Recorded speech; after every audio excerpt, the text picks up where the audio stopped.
اللہ تعالیٰ کی قدرت کی یہ داستان سن کر آپ کی روح تک لرز اٹھے گی۔ ایک معمولی سی بکری کو اللہ نے بولنے کی صلاحیت بخشی اور وہ بے زبان مخلوق اچانک ایک قاتل عورت کے خلاف گواہی دینے لگی۔ لیکن بات صرف گواہی تک محدود نہیں رہی۔ اس کے بعد جو منظر پیش آیا اس نے پورے گاؤں کو سن کر دیا۔ یہ واقعہ صرف ایک کہانی نہیں بلکہ صبر، عدل اور سچائی کی عظیم مثال ہے۔ تو آئیے اس عبرتناک داستان کو آخر تک ضرور سنیے۔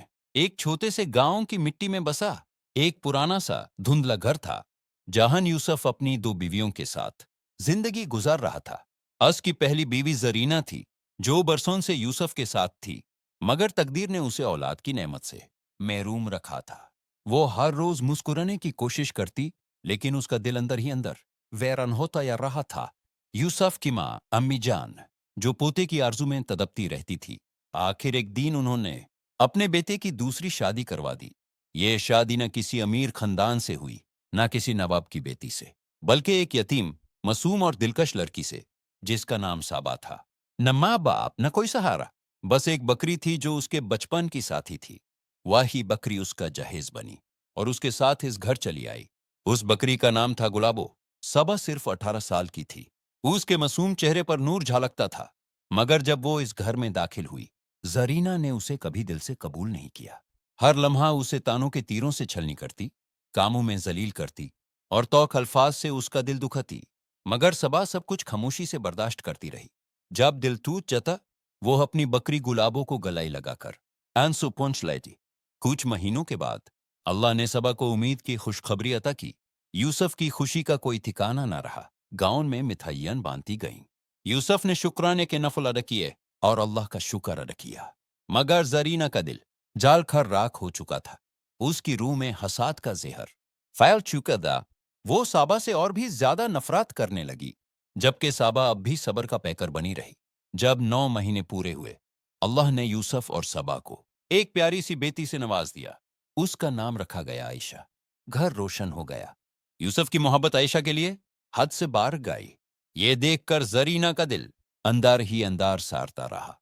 صابا کی خوشی اور بچی کی مسکراہٹ سے شدید نفرت ہو گئی تھی۔ ایک رات جب یوسف کسی ضروری کام سے شہر چلا گیا، زرینہ نے وہ کرنے کا فیصلہ کیا جسے سن کر انسانیت شرمسار ہو جائے۔ گاؤن کی نیند میں ڈوبی رات میں زرینہ دابائی پاؤن صبا کے کمرے میں داخل ہوئی۔ صبا گہری نیند میں تھی اور اس کی معصوم بیٹی عائشہ اس کے پاس سو رہی تھی۔ زرینہ نے کانپتے ہاتھوں سے عائشہ کو اٹھایا، چادر میں لپیٹا اور گھر سے باہر نکال آئی۔ وہ جنگل کی طرف تیز قدم سے بڑھنے لگی۔ اندھیری رات، سنسان راستہ اور دل میں بھیانک ارادہ۔ گھنے درختوں کے نیچے پہنچ کر اس نے مٹی کھودنی شروع کر دی۔ نفرت اس کی آنکھوں پر پردہ ڈال چکی تھی۔ پھر اس نے وہ کر دیا جو کوئی ماں سوچ بھی نہیں سکتی۔ اس نے عائشہ کو اس گدھے میں ڈال دیا اور مٹی برابر کر دی جیسے وہ بچی کبھی اس دنیا میں آئی ہی نہ ہو۔ اپنے خوفناک جرم سے مطمئن ہو کر زرینہ دبائی قدم واپس گھر لوٹ آئی۔ یوں سے ذرا بھی علم نہ تھا کہ صبا کی وفادار بکری گلابو، جو اس کے جہیز کا حصہ تھی، چپکے سے اس کے پیچھے پیچھے جنگل تک آ چکی تھی۔ اس کی معصوم آنکھوں نے وہ منظر دیکھ لیا تھا جسے دیکھ کر انسان بھی کانپ اٹھتا ہے۔ صبح کی پہلی کرن کے ساتھ صبا کی آنکھ کھلی۔ اس کا دل عجیب سی بے چینی سے کانپ اٹھا۔ اس نے ادھر ادھر نظر دوڑائی، مگر اس کی جان سے پیاری بیٹی عائشہ بستر پر موجود نہ تھی۔ ایک کربناک چیخ اس کے حلق سے نکل پڑی، عائشہ میری جان، تو کہاں ہے؟ صبا کی چیخیں پورے گھر میں گونجنے لگیں۔ اسی دوران زرینہ مکاری کا لباس اٹھائے جوتے آنسو بہانے لگی۔ باری ماہرانہ اداؤں سے اس نے صبا کے زخموں پر فریب کا نمک چھڑکنا شروع کر دیا۔ اسی بیچ یوسف بھی شہر سے واپس لوٹ آیا۔ پورے گاؤں میں کوہرام مچ گیا۔ لوگ تولیوں کی شکال میں جنگل، کھیتوں اور دریا کے کنارے بچی کی تلاش میں نکال پڑے، مگر عائشہ کا کوئی سراغ نہ ملا، نہ معصوم چیخن، نہ کوئی نشان۔ کئی روز یوں ہی گزر گئے۔ صابا پوری طرح ٹوٹ چکی تھی۔ وہ ہر روز اپنی بکری گلابو کے پاس بیٹھ کر آنسوؤں میں ڈوبی داستان کہتی، گلابو دیکھو نا، ہماری کودیا چھری گئی، کوئی ظالم اسے لے گیا اور میں کچھ نہ کر سکی۔ گلابو خاموشی سے آن کے نمکیے بائتی رہتی، جیسے انسانوں سے بڑھ کر اس ڈانٹ کو محسوس کر رہی ہو۔ یوسف اب بھی